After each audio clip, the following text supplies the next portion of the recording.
ವೀಕ್ಷಕರೇ ನಮಸ್ಕಾರ. ಒಂದು ಹೆಣ್ಣು ಹುಟ್ಟಿದ ಕ್ಷಣದಿಂದಲೇ ಆಕೆಯ ಪಾತ್ರಗಳು ಸಂಬಂಧಗಳ ರೀತಿ ಸಿಗುತ್ತಾ ಹೋಗುತ್ತವೆ. ಮಗಳಾಗಿ, ತಂಗಿಯಾಗಿ, ಸಹೋದರಿಯಾಗಿ, ಹೆಂಡತಿಯಾಗಿ, ತಾಯಿಯಾಗಿ, ಕೊನೆಗೆ ತನ್ನವರಿಗಾಗಿ ತನ್ನ ಬದುಕನ್ನೇ ಅರ್ಪಿಸಿಕೊಂಡು ಬಿಡ್ತಾರೆ. ಆದರೆ ಒಂದು ಕ್ಷಣ ಯೋಚನೆ ಮಾಡಿ, ಈ ಜಗತ್ತನ್ನು ಸೃಷ್ಟಿ ಮಾಡುವ ಶಕ್ತಿಯೇ ಹೆಣ್ಣಾಗಿದ್ರೂ ಕೂಡ ಇಂದಿಗೂ ಆಕೆಯ ಸ್ವಾತಂತ್ರ್ಯಕ್ಕೆ ಏಕೆ ಗಡಿ ಹಾಕಲಾಗಿದೆ? ಇಡೀ ಸೃಷ್ಟಿಯ ಮೂಲವೇ ಹೆಣ್ಣು. ಈ ಭೂಮಿಯನ್ನ ಹೆಣ್ಣಿಗೆ ಹೋಲಿಸಲಾಗಿದೆ. ಯಾಕಂದ್ರೆ ಇಲ್ಲಿ ಪ್ರೀತಿ ಇದೆ, ಕರುಣೆ ಇದೆ, ವಾತ್ಸಲ್ಯ ಇದೆ, ಮನಸ್ಸುಗಳ ಆಲಿಂಗನವಿದೆ. ಹಾಗೆ ಹೆಣ್ಣನ್ನ ಮಾಯೆ ಅಂತಾರೆ. ಭಾರತೀಯ ಸಂಸ್ಕೃತಿ ಅತಿ ಎತ್ತರದ ಸ್ಥಾನದಲ್ಲಿ ಹೆಣ್ಣನ್ನ ಬಿಂಬಿಸಿದೆ, ಪೂಜನೀಯ ಭಾವದಲ್ಲಿ ಪೂಜಿಸಿದೆ. ಒಬ್ಬ ಮಹಿಳೆ ಕೇವಲ ಸೇವೆ ಮಾಡಲು ದಾಸಿಯಲ್ಲ, ಆದರೂ ಆಕೆ ತನ್ನ ಮನೆ, ಗಂಡ, ಮಕ್ಕಳು, ಕುಟುಂಬ ಎಲ್ಲರಿಗಾಗಿ ಸಂಬಳವಿಲ್ಲದೆ ದುಡಿತಾಳೆ. ಹಾಗೆ ಅವಳ ಪ್ರಪಂಚ ಅಷ್ಟಕ್ಕೆ ಸೀಮಿತವಾಗಿರುತ್ತೆ. ಇವತ್ತಿಗೂ ಎಷ್ಟೋ ಮಹಿಳೆಯರು ಅಡಿಗೆ ಮನೆಯಲ್ಲಿ ತಮ್ಮ ಪ್ರಪಂಚವನ್ನೇ ಕಾಣ್ತಾ ಇದ್ದಾರೆ. ಇನ್ನೂ ಕೂಡ ಆಚಾರ ವಿಚಾರಗಳು ಕಟ್ಟುಪಾಡಿಗೆ ಬಿದ್ದು ಅದೆಷ್ಟೋ ಮಹಿಳೆಯರು ತಮ್ಮ ಆಸೆ ಆಕಾಂಕ್ಷೆಗಳನ್ನು ಬರಿದು ಮಾಡಿಕೊಳ್ಳುತ್ತಿದ್ದಾರೆ. ಪುರುಷನು ಮನೆಯ ಹೊರಗಡೆ ದುಡಿದ್ರೆ ಮಹಿಳೆಯು ನಾಲ್ಕು ಗೋಡೆಗಳ ಮಧ್ಯೆ ತನ್ನವರಿಗಾಗಿ ಒಂದು ಸುಂದರವಾದ ಬದುಕನ್ನು ಕಟ್ಟಿರ್ತಾಳೆ. ಅಲ್ಲಿ ನಾನು, ನನ್ನದು ಎನ್ನುವ ಸ್ವಾರ್ಥವಿರುವುದಿಲ್ಲ, ಬದಲಾಗಿ ನನ್ನವರು ಎಂಬ ಭಾವವಿರುತ್ತದೆ. ಒಬ್ಬ ಗಂಡಿನ ಯಶಸ್ಸಿನ ಹಿಂದೆ ಹೆಣ್ಣಿನ ಪಾತ್ರ ಅಗಾಧವಾಗಿರುತ್ತೆ. ಆ ಯಶಸ್ಸನ್ನು ಕೂಡ ಆಕೆ ಮರೆಯಲ್ಲಿ ನಿಂತು ಖುಷಿ ಪಡ್ತಾಳೆ. ವೀಕ್ಷಕರೇ, ಒಂದು ಹೆಣ್ಣು ಸಣ್ಣ ಮಗುವಿದ್ದಾಗ ಅಮ್ಮನಾಗಿ, ಬೆಳೆಯುತ್ತಾ ಸಹೋದರಿಯಾಗಿ, ಯೌವನದಲ್ಲಿ ಜೊತೆಗಾರ್ತಿಯಾಗಿ, ಮದುವೆಯಾದ ನಂತರ ಮಡದಿಯಾಗಿ, ಹಾಗೆ ವಯಸ್ಸಾದ ಕಾಲದಲ್ಲಿ ಆಸರಿಯಾಗಿ, ಕೆಲವೊಮ್ಮೆ ಉಸಿರಲ್ಲಿ ಉಸಿರಾಗಿ ಬೆರೆತು ನಮ್ಮನ್ನು ನೋಡ್ಕೋತಾಳೆ. ಆದರೆ ಇಷ್ಟು ಕೊಡುವ ಹೆಣ್ಣಿಗೆ ನಾವು ಏನು ಕೊಡ್ತಿದ್ದೇವೆ? ಇವತ್ತಿಗೂ ಹಳ್ಳಿ ಪ್ರದೇಶದತ್ತ ಕಣ್ಣು ಹಾಯಿಸಿದ್ರೆ ಮಹಿಳೆಯರಿಗೆ ಸಿಗಬೇಕಾದ ಕನಿಷ್ಠ ಸ್ವಾತಂತ್ರ್ಯವೂ ಕೂಡ ಸಿಗದೇ ಇರುವುದು ವಿಪರ್ಯಾಸ.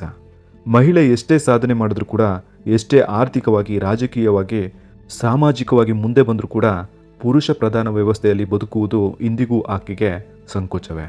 ಬದುಕಿನಲ್ಲಿ ಎಲ್ಲವನ್ನ ಸಂಭಾಳಿಸುವ ಜಾಣ್ಮೆಯನ್ನ ಪ್ರಕೃತಿ ಹೆಣ್ಣಿಗೆ ಕೊಟ್ಟಿದೆ. ಅದೇ ರೀತಿ ಅನಾದಿ ಕಾಲದಿಂದ ಅಪಾರವಾದ ತಾಳ್ಮೆಯನ್ನು ಕೂಡ ಕೊಟ್ಟಿದೆ. ಆದರೆ ಒಂದೇ ಒಂದು ವಿಷಯವಿದೆ, ಹೆಣ್ಣಿನ ಬದುಕಿನಲ್ಲಿ ಇಂದಿಗೂ ಹೆಚ್ಚು ಚರ್ಚೆಗೆ ಒಳಗಾಗುವ ಒಂದು ವಿಷಯ ಏನಂದ್ರೆ ಋತುಚಕ್ರ. ಮುಟ್ಟಾದರೆ ಅಡಿಗೆ ಮಾಡಬಾರ್ದು, ಪೂಜೆ ಮಾಡಬಾರ್ದು, ತುಳಸಿ ಗಿಡ ಬಳಿ ಹೋಗಬಾರ್ದು, ಉಪ್ಪಿನಕಾಯಿ ಮುಟ್ಟಬಾರ್ದು, ಒಂದು ಕೋಣೆಯಲ್ಲಿ ಪ್ರತ್ಯೇಕವಾಗಿ ಇರಬೇಕು. ಇಂತಹ ಅನೇಕ ಪದ್ಧತಿಗಳು ಇಂದಿಗೂ ಕೆಲವು ಕಡೆಗಳಲ್ಲಿ ಆಚರಣೆಯಲ್ಲಿವೆ. ಆದರೆ ಒಂದೇ ಒಂದು ಪ್ರಶ್ನೆ ಕೇಳ್ತೀನಿ, ಈ ಪದ್ಧತಿಗಳ ಹಿಂದಿನ ಮೂಲ ಉದ್ದೇಶವೇನು? ಮತ್ತೆ ಯಾವುದು ಪರಂಪರೆ, ಯಾವುದು ನಂಬಿಕೆ, ಯಾವುದು ನಿಜವಾದ ವಿಜ್ಞಾನ? ಇದನ್ನು ನಾವು ಪ್ರತ್ಯೇಕವಾಗಿ ಅರ್ಥ ಮಾಡಿಕೊಳ್ಬೇಕು. ಕೆಲವು ಪೌರಾಣಿಕ ಕಥೆಗಳಲ್ಲಿ ಋತುಚಕ್ರವನ್ನು ದೈವಿಕ ಶಕ್ತಿಯೊಂದಿಗೆ ಸಂಪರ್ಕಿಸಲಾಗಿದೆ. ಆದರೆ ಇಂದಿನ ವೈಜ್ಞಾನಿಕ ವಿಜ್ಞಾನದ ಪ್ರಕಾರ ಋತುಸ್ರಾವವು ಮಹಿಳೆಯ ದೇಹದಲ್ಲಿ ನಡೆಯುವ ಸಹಜ ಜೈವಿಕ ಪ್ರಕ್ರಿಯೆಯಾಗಿದೆ. ಅದು ಅಸಹ್ಯವಲ್ಲ, ಅದು ಅಪವಿತ್ರವೂ ಕೂಡ ಅಲ್ಲ. ಅದೇ ಮುಂದಿನ ಜೀವದ ಸೃಷ್ಟಿಗೆ ಸಂಬಂಧಿಸಿದ ಪ್ರಕೃತಿಯ ಒಂದು ಸಹಜ ಪ್ರಕ್ರಿಯೆ. ಹೀಗಾಗಿ ಮುಟ್ಟಾದ ಹೆಣ್ಣನ್ನು ಕೀಳಾಗಿ ನೋಡುವುದಕ್ಕಿಂತ ಆಕೆಗೆ ಬೇಕಾದ ವಿಶ್ರಾಂತಿ, ಸ್ವಚ್ಛತೆ, ಆರೋಗ್ಯ ಮತ್ತು ಮಾನಸಿಕ ಬೆಂಬಲವನ್ನು ನೀಡುವುದು ಮುಖ್ಯ. ಹಿಂದಿನ ಕಾಲದಲ್ಲಿ ದೊಡ್ಡ ದೊಡ್ಡ ಕುಟುಂಬಗಳಲ್ಲಿ ಮಹಿಳೆಯರ ಮೇಲೆ ಅಪಾರವಾದ ಮನೆಯ ಕೆಲಸವಿತ್ತು. ಅಂತಹ ಸಂದರ್ಭದಲ್ಲಿ ಋತುಚಕ್ರದ ಸಮಯದಲ್ಲಿ ಮಹಿಳೆಗೆ ವಿಶ್ರಾಂತಿ ನೀಡುವ ಉದ್ದೇಶದಿಂದ ಕೆಲವು ನಿಯಮಗಳು ರೂಪುಗೊಂಡಿರಬಹುದಂತ ಅರ್ಥೈಸಬಹುದು. ಆದರೆ ಕಾಲ ಬದಲಾಗಿದೆ, ಆದ್ದರಿಂದ ವಿಶ್ರಾಂತಿಯನ್ನು ನೀಡುವ ಸಂಪ್ರದಾಯವನ್ನು ಉಳಿಸಬಹುದು, ಆದರೆ ಅವಮಾನವನ್ನು ಉಳಿಸಬೇಕಾಗಿಲ್ಲ. ಮಹಿಳೆ ಮುಟ್ಟಾಗಿದ್ದಾಳೆ ಅಂತ ಆಕೆಯನ್ನು ದೂರ ಮಾಡುವುದು, ಅವಳನ್ನು ಅಸ್ಪೃಶ್ಯಳಂತೆ ನೋಡುವುದು, ಇದೆಲ್ಲ ಆಕೆಯ ದೇಹವನ್ನು ಅರ್ಥ ಮಾಡಿಕೊಳ್ಳದ ಮನಸ್ಥಿತಿ.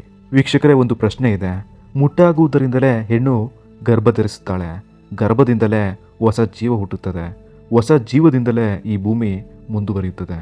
ಹಾಗಿದ್ದ ಮೇಲೆ ಸೃಷ್ಟಿಯ ಈ ಸಹಜ ಪ್ರಕ್ರಿಯೆಯನ್ನು ನಾವು ಹೇಗೆ ಅಪವಿತ್ರ ಅಂತ ಕರಿಬಹುದು? ತಾಯಿಯ ಗರ್ಭವನ್ನು ಬ್ರಹ್ಮಾಂಡಕ್ಕೆ ಹೋಲಿಸುವ ಪರಂಪರೆ ನಮ್ಮಲ್ಲಿದೆ. ಹೆಣ್ಣಿನ ದೇಹದೊಳಗೆ ಹೊಸ ಜೀವ ಬೆಳೆದು ಬರುತ್ತದೆ.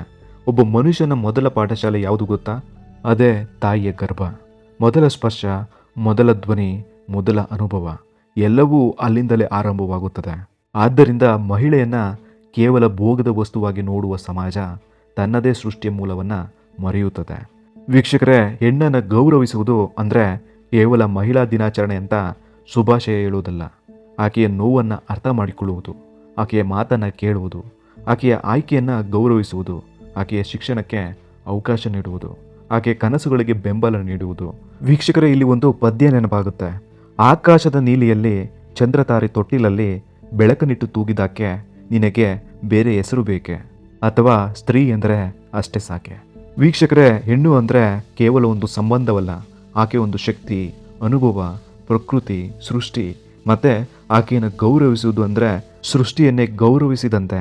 ವೀಕ್ಷಕರೇ, ಇದಿಷ್ಟು ಹೆಣ್ಣಿನ ಮಹತ್ವ ಮತ್ತೆ ಋತುಚಕ್ರದ ಬಗ್ಗೆ ಒಂದು ಸಣ್ಣ ಮಾಹಿತಿ. ವೀಕ್ಷಕರೇ, ಈ ಮಾಹಿತಿ ನಿಮಗೆ ಇಷ್ಟ ಆಗಿದ್ರೆ ದಯವಿಟ್ಟು ನನ್ನ ಚಾನಲ್ಗೆ ಸಬ್ಸ್ಕ್ರೈಬ್ ಮಾಡಿ, ಈ ವಿಡಿಯೋಗೊಂದು ಲೈಕ್ ಮಾಡಿ ಅಂತ ಹೇಳ್ತಾ, ಮುಂದೆ ಯಾವ ರೀತಿ ವಿಡಿಯೋ ಮಾಡಬೇಕು ಅಂತ ಕಾಮೆಂಟ್ನಲ್ಲಿ ತಿಳಿಸಿ ಅಂತ ಕೇಳ್ಕೊಳ್ತಾ ಈ ವಿಡಿಯೋನ ಇಲ್ಲಿಗೆ ಮುಗಿಸ್ತಾ ಇದ್ದೀನಿ.